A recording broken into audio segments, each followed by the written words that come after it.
Hi, this is Mia, and I just wanted to share some more information about the school that I go to. I go to naturopathic medical school, and when I started in 2009, there were 4 naturopathic schools in the U.S., and there was there was 2 accredited ones in Canada, and I think a third one that wasn't accredited. Now there's, I believe, a couple other naturopathic medical schools in the U.S. I think there's another one in California and Indiana that I'm not sure the details about those schools. Some of them are dual degree schools. We've changed the name of our school to reflect this. They will have naturopathic medicine and Chinese medicine, different forms of Chinese medicine. My school does classical Chinese medicine. I started as a dual degree student in the program and MSOM, which is, I guess that's a master's in Oriental medicine. Actually, I reduced it to MAC, which would be a master's in acupuncture, and then I just stopped doing that program because I felt like it was going to be overwhelming, although my friends who stayed in the program ended up having less classes and more space. They showed me their schedules for study time. They had a whole lot more space than I did, so I thought, maybe I shouldn't have looked at it that way. I just got overwhelmed looking at the schedule. You say, oh, you're doing this program, well, now you're doing 2 programs, so you have to double your classes. But I found out that's not really necessarily true. Maybe it will be one day. So when I was a kid, I had wanted to be a doctor, and I can't remember for how long because it's been so long. I was looking for I had my plastic stethoscope. I cannot find it. I had my little Fisher-Price set my parents got me, and I don't know when I got that. It was really old. I remember trying to do surgeries on the stuffed animals. My brother's 8 years older than me, and I had his stuffed animals I would be sewing up, and some of them I actually have here. Somehow they made it this long, and there's like sewn up parts and safety pins, and I would take him down in the basement and lay him down on the table and be like, okay, I'm doing surgery. I watched too much TV when I was a kid, so that's probably where I learned that. And I read medical books when I was a little kid because they were around the house and I was bored and interested in it. So when I was 17, I went to Michigan State I was a pre-med student, and I was in a minorities program, and a lot of the students were getting all A's, and I was getting like C's, so I thought I was stupid. So I changed my major because I thought, oh, maybe I don't want to be a doctor, I'll just work outside. So I changed my major to fisheries and wildlife, and I did worse than I did in the science and the calculus and the I don't know what other classes I was taking. And the students I had groups with, they didn't really like me. They would mark me down on my for group projects and tell a teacher that I didn't do the work when I actually did. So I don't know what was going on there, and I was like the only minority in that program. So I went through the book back then when they had paper books, and I flipped through all of the classes, and there was a major in the College of Agriculture called Natural Resource Communications. You could either pick agriculture or natural resource communications. I thought natural resources sounded better, even though I'm really like gardening and agriculture. And because that major allowed you to take, I was in also environmentals program, allowed you to carry over all your sciences and biologies and environmental classes, all the math classes, the fisheries and forestry classes, all carried over. So I didn't have to start a new major and then they have to take 2 years of extra classes. We still had a lot of classes, but I still had, I think, 2 years left. We still had like a lot of communications classes was what I really had to fill in. I liked that. There was filmmaking classes. You got to choose from all the communication classes, at least most of them. I had a film class where we had to view films, and my mom was sick with leukemia, so my grades were not good. Like, right now, I feel like if I took those classes, I'd probably get an A, or depending on how the teacher tests you. Some easy classes, I get bad grades, and some hard classes, I get honors. I'm sometimes backwards like that. I was surprised not for some of you guys, med school students, you get A's and everything, but I was surprised. What was it, OChem or chemistry? I started getting B's and B pluses, and physics, I couldn't quite get the A minus. That to me is a big deal. Anyways, 17, 18, 19, 20, 21, went to undergrad at Michigan State. Didn't get my degree. My mom died, and actually, I did get married after that, and actually the person I married's mom died 2 weeks before my mom did, sorry. I'm no longer married, but I'm raising our children alone. I was going back and forth to the hospital, driving several hours, several times a week, to Ann Arbor to visit my mom in the hospital, and apparently I missed a test, and I rescheduled it like 2 or 3 times, and apparently I missed it every time. And nowadays I'm in school, I realize if your parent's sick or dies, you could take some days off and get a doctor's note for that.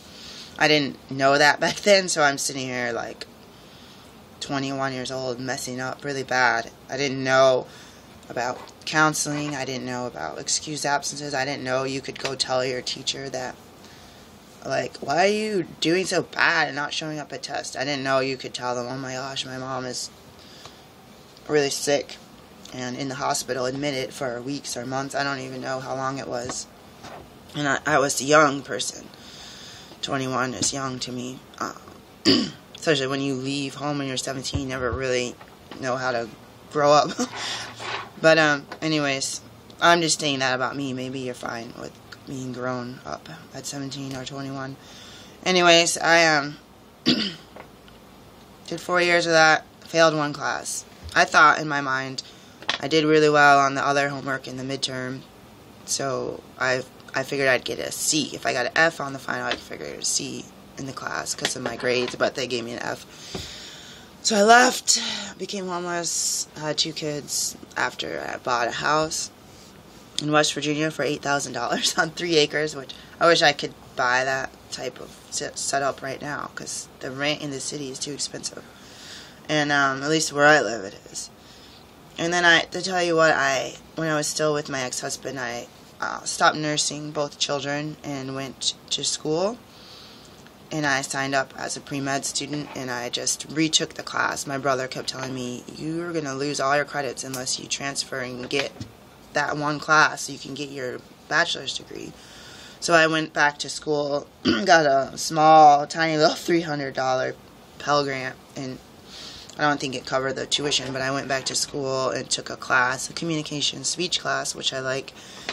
And then the fine print said you have to go to class all year for this Pell Grant, 1 credit a term in order to, or whatever it was, the minimum credits a term in order to keep from having to pay back that money I already got. So I took a couple extra classes, actually got a tiny job, was volunteering. My life was very chaotic, but I was moving in the right direction. And then after I decided to go the 4th term and take a class, I don't know, I remember talking about Arizona and like urban sprawl or suburban sprawl or whatever you call it. Urban sprawl. I was really interesting, but I felt like my life is a complete mess. And I dropped out of the school. I was doing this for fun. I wanted to get back into pre-med. I dropped out.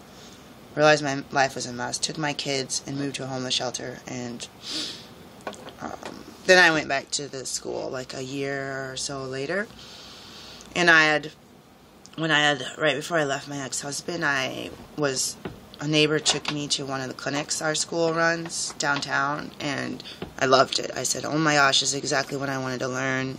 In my agriculture classes, they talked about people and indigenous people and people living in grass huts. I thought, what a great way you can learn medicine from these people. They do things the old-fashioned way, and they seem healthier than we do in our modern age. So when I went to this clinic for acupuncture and natural medicine and tinctures and herbal teas and herbal pills, that some of these look homemade from China, or handmade. I said, oh, I don't have to go to the other side of the country and or the world and talk to someone who doesn't speak English and take a notebook, which was my plan before I had kids, was to join the Peace Corps and take this notebook and find out about herbs and treatments and natural things that indigenous people or ancestors used for health. So I made my way down across downtown, and somehow, before I even knew about the school, there's a sign downtown that said naturopathic college. And I noticed it.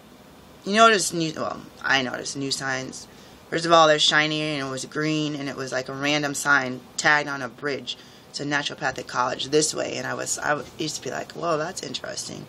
So when I found out what school a lot of these students went to, I was able to be like, oh, okay, I can follow that little green sign. And I went there, and they told me you got to take some classes and retake some classes. You had taken biology, chemistry, all that 7 years ago or more.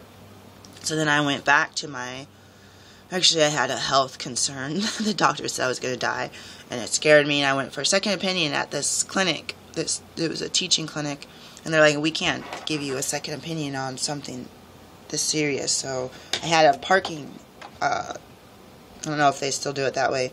Depends where you are. I had the parking sticker on my car, and I was in a walk-in clinic, so I had got like the max, like 3 or something hours, 2-3 hours, and they called my name fast. And ooh, this is a serious issue. They actually calling me first because it's a priority. They had the people in the waiting room, and they would prioritize your chief complaint, and the people at the bottom may not be seen if the clinic closes before your name's called. So my name was called fairly fast.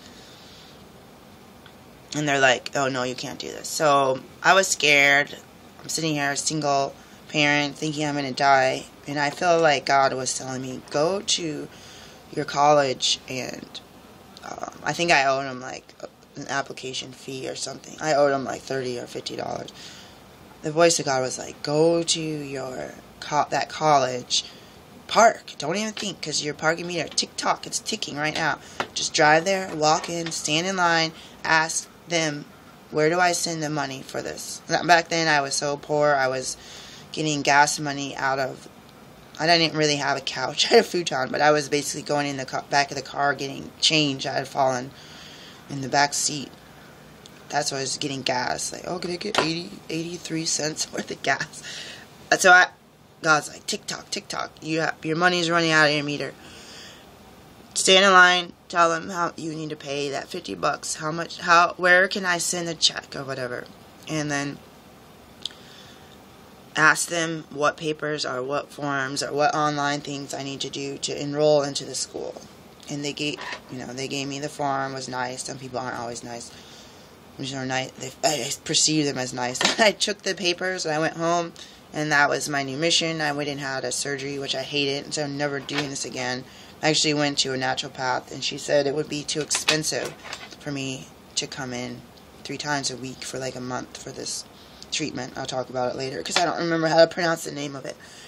I don't want to do that to my patients. Say it's like it's a life and death situation. Oh, it's too expensive or it's too time consuming for you. Go get a surgery. The surgery sucked. I'll just tell you that right now. And it's a lot of these diseases we have in our community are very common because we all have like the same American lifestyle, and all the pollution and all the craziness. But I went back to school, so I'd already gone for a year, just taking minimal credits. Went back to school for 4 years, part-time, but I was taking statistics, yoga, taekwondo, karate, physics, chemistry. Did I say biology? I lost track. Organic chemistry, and psychology. I don't think because all those science classes had labs, 3 to 4 hours a week, labs added to them, and the chemistry had classes you had to attend. Workshops, they were, I think, 2 hours a week. So you're sitting in class like 2-3 hours, plus lab 3 to 4 hours, plus these other classes like 2 hours. And then I had my kids at 2 different sides of town, and our city has bridges, and so it's bottleneck during rush hour. It's like complete bottleneck. So it was a lot for me. In the 4th year, this is actually the 5th year, but the 4th year doing the prerequisites, retaking the prerequisites, or retaking, or auditing. I tried auditing stuff, auditing different classes, or I don't know. I would audit stuff and go to the teacher's office hours. And I don't know. I was kind of crazy. It's been a lot. My dad was a professor. She said, "Oh, it was lonely. No one would come to office hours." So I'd be like, "Well, I can always ask them several questions about things." And anyways, so did 4 years. Did the applications early on. I think before December, before my OChem final, I got an acceptance phone call. I don't know how. I think it was right after my OChem final. And having an OChem final is kind of scary. They do partial credits, so that can save you when you're actually writing it out. I had partial credit on chemistry, like in the 90s. They had partial credit, multiple choice, Scantron test. I kind of like that. If you mess up your math, they'd still give you half or a fourth of a point. That was kind of cool. Somehow they figured that out back then. They don't do that anymore, at least not in my school. So I got the acceptance call or in letter. I think they both come. I was excited because I had interviews, and so now I'm just basically want to say that I was going to speak shorter. I was going to speak shorter about what I did to get to the school, and speak longer about. I wrote 3 things because I can get off target with what I'm saying. Basically, I'm in school right now. I can go into more detail later because this is already taking too much time. Basically, now I'm in full-time. I don't like looking at my credits. People are like, why don't you know how many credits you have? It's like, if you have like 27 credit hours, in some of these 1 credit or 2 credit classes are 3 to 4 hours. Like sometimes you think 1 credit hour equals 1 hour a week. 1 credit hour equals 2 to 4 credit hours a week. Like, you don't want, it's overwhelming. It's more important to remember what class you need to be at and what time you need to sign attendance and when you have tests. That's my priority as far as memory. So right now I think I have 23 credit hours. I go to class, clinic, and I wrote it down. Oh, classes also include homework. So you can have online quizzes, homework which I consider homework because my kids have homework that has to be turned in. Some of my homework I tell my kids is I actually have to read through the notes. When I read through the notes, I'm like, there's no way I can memorize this or learn this stuff. But then I take the test and I learn it. So my thinking, I feel like it's training in my subconscious mind. I'm also left-handed, right brain, so who knows. So there's assignments. I have a business plan due Tuesday. So we have classes, homework, we have labs included in the classes, and I spend time studying with, I can't study with classmates because for some reason they don't like me studying with them, so they give you tutors, so I always sign up for one. Hey, why not have someone who took this class last year tell me what's important and quiz me. I really like being quizzed, and because they're getting paid, they're more likely to show up instead of bailing every time, and so I really enjoy that. I want to be the student that's there my last term still getting tutored by someone. So it's got to be someone that already took this class. But I go to clinic this time around 4 hours a week. In the summer I think it'll be, actually I'm there 8 hours a week. In the summer it'll be more, and in the spring I'm going to sign up for some observation shifts. I need, I think, over 200 hours, and I have 0, and I'm supposed to graduate in less than a year and a half. So, but my priority right now is I have kids in daycare and stuff. I have to be running back and forth. My priority is passing the classes. So I did my community education, or whatever you call it. We needed 24 hours of that. And then last year I had what's called hydrotherapy observation, where you had to find time to go into clinic 6 times. So once I finished that, I started in on my community education, and I got the 20. So I got the 6 times 4 hours. So 24 hours of the hydrotherapy, 24 hours of the community education, which I just finished, and I'm waiting for someone else, the dean of academic, whatever, supposed to turn in my paper. So I actually should email her now to make sure, because that was a 6-hour thing. So I figured, you know what, all this stuff has to be done. Just check this off the list, and then sign up for the preceptor. And they're having a preceptor lotto, which every year I miss the date, or I get the dates mixed around, or I have midterms and I'm too busy. So the other thing I just briefly want to discuss, and we'll go into more details later. People are like, oh, you only go to class for like 3 hours that day. They're at work 8 hours, or it's like, well, first, it's like you got to drive the kids to a babysitter at 6:45, and if they even wake up, if they don't wake up, you're trying to bribe them with chocolate, hot cocoa, and Texas toast or whatever, and then you drive through rush hour, getting there before the attendance sheet is taken away, then you go to class, and then you have like some random 30-minute break, then you go to class, then you go to a 3-hour class, and another 3-hour class. I mean, they're not every day, it's not 3 hours. I don't think there's any day so it's like Thursday is 3 hours. And then you have appointments with staff members, you have campus groups, you have tutoring sessions. Most of the days some days are 12, 13 hours.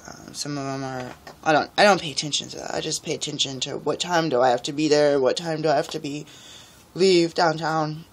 But I just wanted to add in there scheduling time. They make you fill out a form for your next term schedule. They give you a schedule with all your labs and your lectures, and you can't change your lectures. Not only like homeopathy has 2 sections, but you can change your labs with your friends if you can find somebody.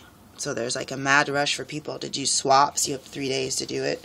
And you have to figure out what class you want, and then you have to think ahead what clinic shift you can do, and will it fit in with your change, or will you need a change so you can get the clinic shift, or if you have a preceptor, oh yeah, I have a work study job, I forgot about that. So that always ends up, I missed an hour of it this week because I had to arrange for a test. It's just a mess.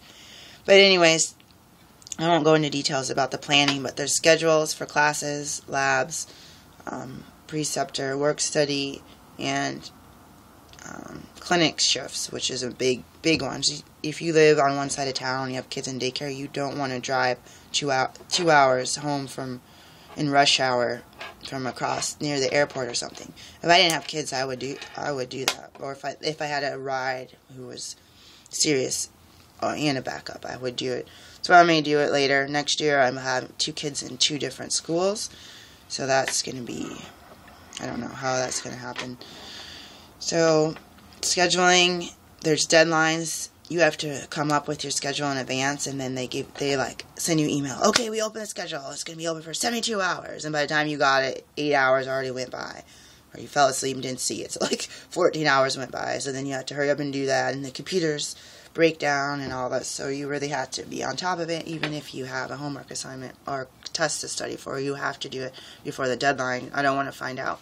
Usually you miss out. I missed out on preceptor, and then they were all blank spots. I'm like, can't I just sign up late? They won't let you. And then the third, I always say third thing because I have 2 lists of 3 things I want to talk about. Just the business plan. We have a teacher who's kind of spacey, and he's teaching us business, and he's giving us all these assignments. It's a 1 credit class, but we have to make up a business plan by Tuesday, and we've had a different teacher, had weekend classes. I took 3 of his over the past 3.5 years, and he always had little parts, marketing and different strategies and different assignments, and he says, on your own, work on your business plan with a group called a heroes group, and come up with the 6 binders, and he has all these. They've been doing that for years. Him and the other guy have been teaching business for years, so I have still some midterms to do next week, 3, and this assignment's due Tuesday, and my kids and everything, it's overwhelming. They're hungry, and they need help with their homework and stuff, so I'm going to start. I wrote some outline of my business plan out, and then I'm going to basically pull together some of the stuff feel like, ooh, I should start from scratch. But this is something where you started day one of medical school, is what you really want to do for your business. Because basically, if you do a traditional primary care physician doctor where you're on your own or with a partner, you're basically an entrepreneur, a business person.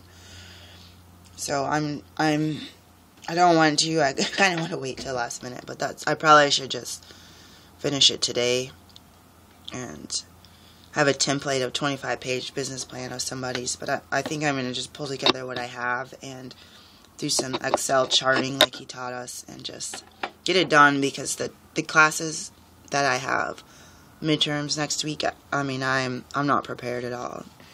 So that's what my summary of my school is like now, and I'll just briefly say I'm in homeopathy class, pharmacology.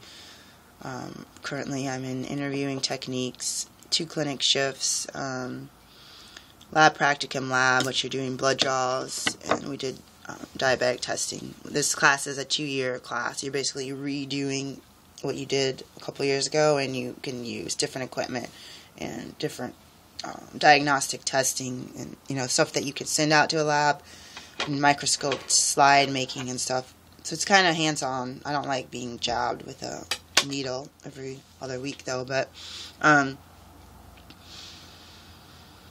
then I'm taking business, grand rounds, nutrition, NMT, which is naturopathic manipulation,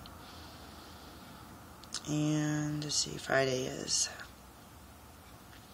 I can't even remember Friday. Oh, that's the lab practicum.